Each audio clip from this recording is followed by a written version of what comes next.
بسم الله الرحمن الرحیم. تیره شنبه ورځ یو تن د کندوز له دشتیارچي ولسوالۍ اوسېدونکی چې د انسان تښتونکو له لورې اختطاف شوی و،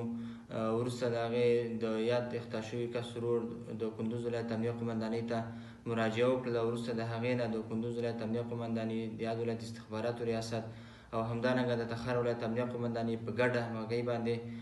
په دې باندې وتوانېدل چې دغه اختطاف شوی کس د تخار ولایت درقد ولسوالۍ کې کشف کړي، چې وروسته د هغې نه تېره ماښام د کندوز ولایت امنیه قمندانۍ امنیتي چارو مرستیال، د استخباراتو ریاست او همدارنګه د تخار ولایت امنیه قمندانۍ په ګډه همغږۍ باندې په دې باندې وتوانېدل چې دغه د اختطافچیانو 3 کسیزه ډله هم ونیسي او هغه اختطاف شوی کس هم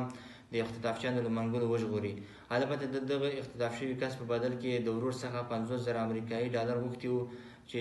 ورور یې د دې توان هم نه درلوده چې دغه پیسې ورته برابرې کړي. نو په دې باندې الحمدلله د کندوز ولایت امنیه قمندانۍ، استخباراتو ریاست، د تخار ولایت امنیه قمندانۍ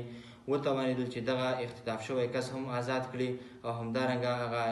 اختطافچیان هم ونیسي او د قانون منګول ته یې وسپاري.